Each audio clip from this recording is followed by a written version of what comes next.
have to start the day yet. I just wanna stay, even if we run late. This morning, let's take our time.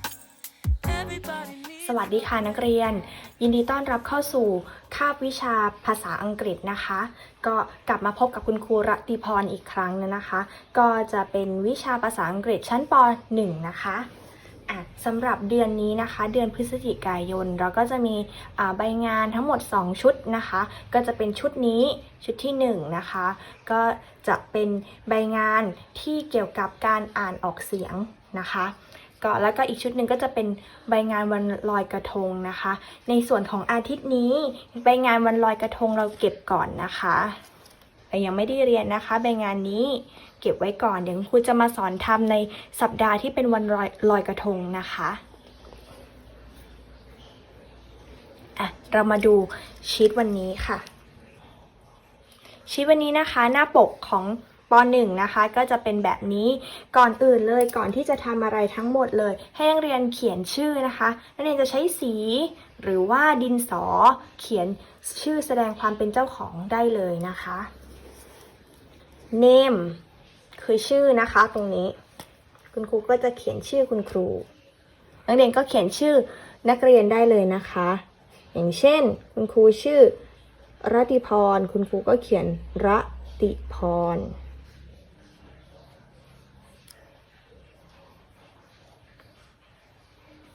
นามสกุล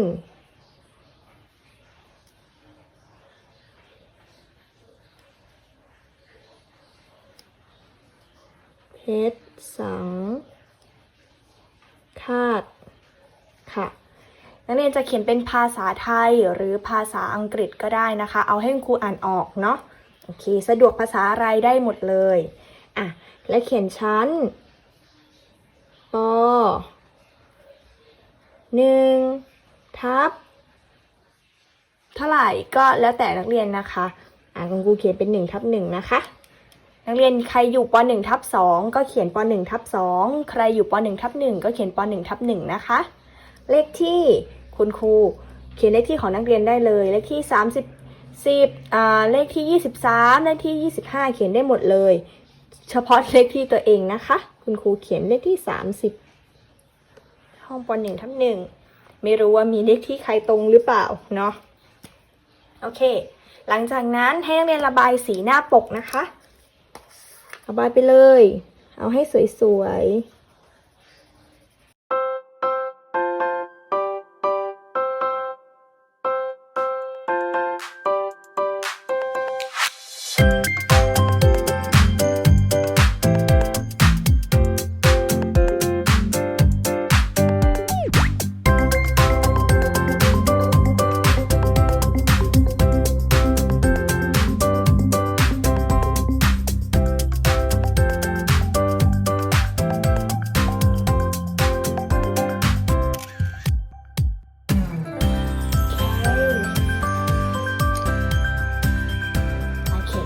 เสร็จหน้านี้แล้วนะคะเก็บสี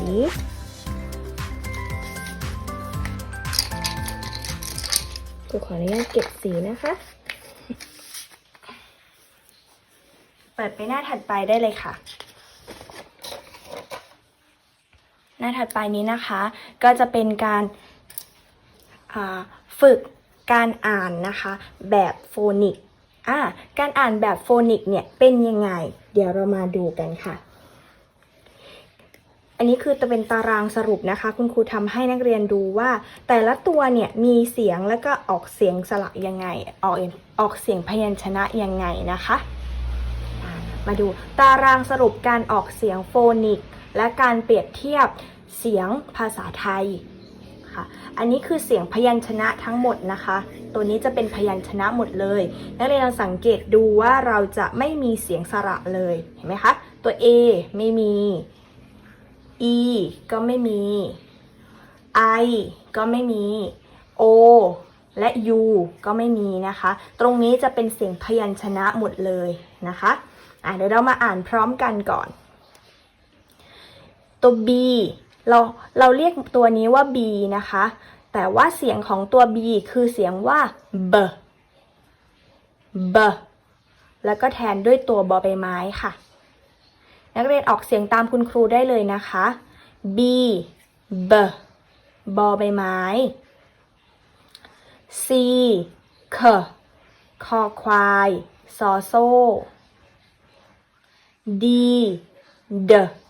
ดอเด็ก f f ฟอฟัน g g กอไก่หรือบางครั้งก็จะเป็นจอจานค่ะ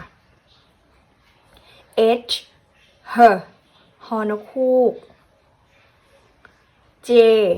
j จอจาน k k คอควาย l l ลอลิง m m มอม้า n n นอหนู p p พอพาน q q คอวอก็อันนี้จะเป็นคำควบกล้ำนะคะก็จะเป็นคอวอคอวอควคอวอนะคะตัว r r รรอเรือสังเกตตัว l แล้วก็ตัว r จะเป็นเสียงรอที่แตกต่างกันนะคะ l จะเป็นรอลิงส่วน r จะเป็นรอเรือต่อไปค่ะ s s ซอโซ่ t t ทอทหาร v v ฝอฝานะคะฝอฝาวอแหวนออกเสียงยากนิดนึงตัว v ก็จะเป็น v นะคะ v w ค่ะตัว w แทนด้วยวอแหวนนะคะ w w วอแหวนออกเสียงต่างกันนะคะตัว v กับตัว w ตัว v จะเป็น v w จะเป็น w เสียงต่างกันนะคะตัว x cus จะเป็นคอควายแล้วมีซอโซ่จะมีเสียง s ออกมานิดนึงนะคะก็จะเป็นตัว x cus โอเคต่อไปตัว y ยอยักษ์สุดท้ายค่ะตัว z ซอโซ่ค่ะตัว z นะคะกับตัว s ซอโซ่เหมือนกันแต่เสียงต่างกันนะคะตัว s จะเป็นซอโซ่แบบออกเสียงชัดๆแต่ซอโซ่ที่เป็นตัว z เนี่ยจะเสียงสั่นนิดนึงนะคะจะออกเป็น z s z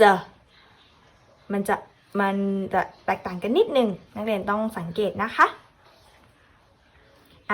อันนี้เป็นตัวแถมนะคะคุณครูอธิบายเพิ่มเติมให้อย่างเช่นเป็นไดอะกราฟของพยัญชนะคู่นะคะมันจะมีที่นักเรียนจะสามารถพบเจอกันได้นะคะอย่างตัว ch จะออกเป็น ch ชอช้าง sh เหมือนกันก็ชอช้างเหมือนกันนะคะส่วนตัว th จะออกเป็น เธอจะสามารถแทนได้4ตัวนี้เลยนะคะทอทงทอทหารต่อเต่าแล้วก็ดอเด็กแต่เสียงจะเป็นเสียงเธอต่อไปนะคะตัว ph ก็จะออกเป็นเสียงfor fun นะคะแล้วตัวสุดท้ายค่ะตัว wh จะออกเสียงเป็นที่เป็นวอแหวนนะคะซึ่งนักเรียนจะเจอคำนี้เนี่ยจะเจอบ่อยมากอย่างเช่นคุณครูถามว่า what's your name มันก็จะขึ้นต้นด้วย what what ใช่ไหมคะแล้วก็มันจะเป็นแทนด้วยตัววอแหวนเห็นไหมโอเคเดี๋ยวคุณครูจะให้นักเรียนลองทำแบบฝึกหัดนะคะเปิดไปหน้า2เลยของนักเรียนน่าจะอยู่ด้านหลังของหน้า1เนาะเปิดไปด้านหลังได้เลยมาดูแบบฝึกหัดของเราวันนี้นะคะแบบฝึกหัดแรกเลยนะคะ match the letters to the pictures match แปลว่าจับนะคะจับก็คือจับคู่นั่นเองให้จับคู่ the letter ตรงนี้นะคะ the letter ตรงนี้แปลว่าคำค่ะคำให้จับคู่คำนะคะกับอะไร to นี่คือกับค่ะให้จับคู่คำกับ pictures ก็คือรูปภาพนะคะรูปภาพโอเคเรามาดูกันข้อที่1คุณครูขอใช้สีดีกว่าเพื่อความสวยงามตัว A ค่ะ A นักเรียนคิดว่ามันจะคู่กับใครดีคะ A ดูจากรูปภาพและคำข้างหลังที่เป็นคำใบ้ A แอปเปิลหรือเปล่าหรือว่ากลองหรือว่าสมุดหรือว่าจะเป็นพัดลมหรือจะเป็นข้าวโพดหรือจะเป็นไข่ติ้งถูกต้องค่ะนี่คือ apple A apple ก็คือเราลากเส้นไปเลยค่ะ A apple และนักเรียนนำ A นี้นะคะมาเขียนที่ตรงนี้ด้วยเช่นกันนี่แล้วอ่านออกเสียงอีกรอบ A time phonic นะคะ A จะออกเสียงว่าเดี๋ยวคุณครูลืมไปนี้ไม่มี A เนาะเดี๋ยวคุณครูเขียนเพิ่มให้นักเรียนจดลงไปเลยนะคะตัว A จะเท่ากับเสียงสระนะคะหรือว่าเขียนเพิ่มลงไปเลยนะคะส่วนตัว E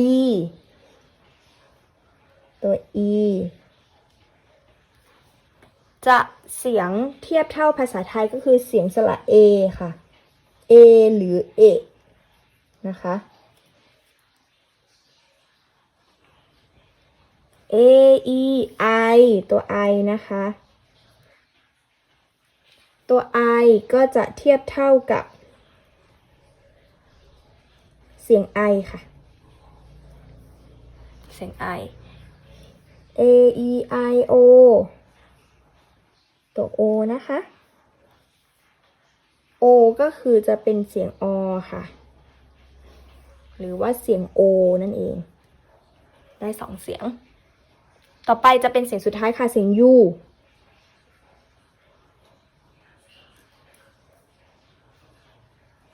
ก็จะออกเป็นเสียงอแล้วก็ในบางคำนะคะบางคำจะเจอคำว่าด้วยโอเคประมาณนี้นะคะนี่ครูเพิ่มเติมให้นักเรียนไปเขียนเพิ่มในกระดาษแผ่นนี้ด้วยนะคะโอเคเรามาดูอันต่อไป A เมื่อกี้นะคะอ่านยังไม่จบเนาะ A ก็คือใช่ไหมคะappleโอเคเดี๋ยวตัว B นักเรียนลองไปหาเองนี่คือหน้าที่ของนักเรียนละว่าเราจะหาเจอหรือเปล่าว่าตัว B เนี่ยจะไปอยู่ที่ไหนนะคะเดี๋ยวคุณครูจะสอนอ่านก่อนว่าแต่ละตัวเนี่ยอ่านว่าอะไรบ้างเนาะนักเรียนจะได้หาได้ง่ายขึ้นโอเคเรามาดูคำแรกเมื่อกี้เราอ่านไปแล้วเนาะขออ่านอีกรอบ apple พูดตามเลยค่ะ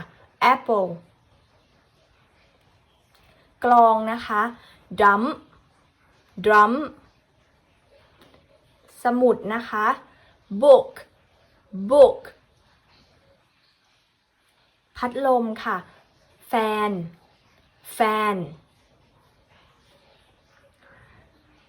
ข้าวโพดนะคะ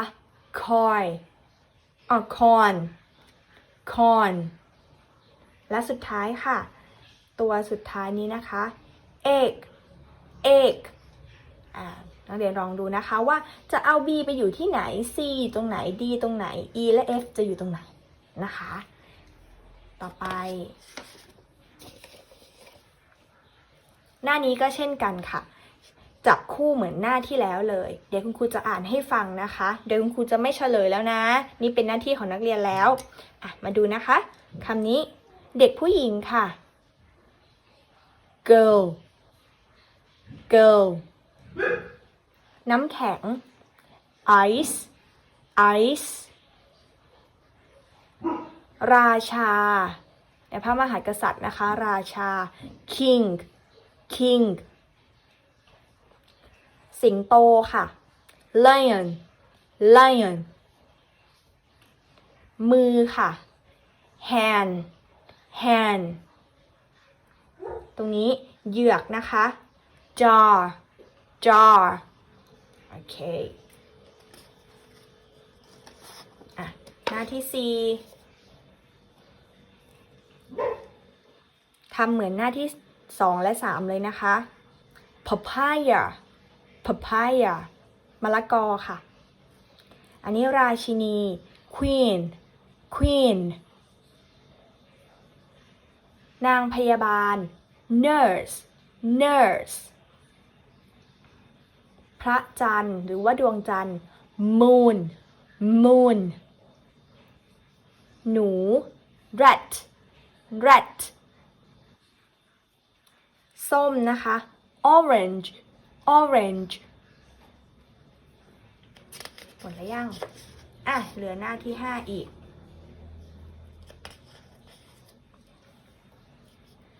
คำนี้นะคะเดี๋ยวคุณครูดูก่อนว่าหมดจะโอเคหน้าที่5หน้าสุดท้ายละไม่เยอะละหน้าที่5นะคะ tiger tiger เสือดวงอาทิตย์ค่ะดวงอาทิตย์ sun sun ร่มนะคะ umbrella umbrella ปลาวาฬหรือว่าวาฬนะคะ whale whale นี่ค่ะเป็นภาพเขาเรียกว่าอะไรภาพเราเอ็กซเรย์เนาะเอ็กซเรย์คำนี้ก็เลยอ่านว่า X-ray X-ray X-ray ค่ะคำสุดท้ายค่ะคำนี้คือ van รถตู้ค่ะ van van โอเคเราพอแค่นี้ก่อนเนาะอันนี้เดี๋ยวเราไว้อาทิตย์หน้านะคะสำหรับงานในวันนี้คุณครูก็จะสั่งกันบ้านทบทวนกันบ้านอีกนิดนึงกันบ้านนะคะก็จะเป็นระบายสีเขียนชื่อหน้านี้นะคะง่ายๆต่อไปหน้านี้ให้นักเรียนฝึกอ่านตามต้นคลิปนะคะที่ครูฝึกให้อ่านแล้วก็เขียนเสียงสระเพิ่มเติมนิดหน่อยนะคะแล้วก็หลังจากนี้ให้นักเรียนจับคู่คำนะคะจากหน้า2หน้า3หน้า4และหน้า5นะคะไม่กี่หน้าเองแล้วให้นักเรียนเนี่ยถ่ายรูปส่งลงไปในอัลบั้มของห้องนักเรียนนะคะเดี๋ยวคุณครูจะไปตามตรวจเนาะโอเคสำหรับวันนี้ก่อนที่จะลาไปนะคะก็ให้นักเรียนไปลงเวลาเรียนด้วยอย่าลืมนะคะลงเวลาเรียนแล้วก็ส่งการบ้านสำหรับวันนี้อาทิตย์นี้จะมีแค่ลิงก์เดียวคือลิงก์ลงเวลาเรียนนะคะแล้วให้นักเรียนเนี่ยส่งการบ้านในไลน์คุณครูจะตรวจในไลน์นะคะค่ะสำหรับวันนี้สวัสดีค่ะ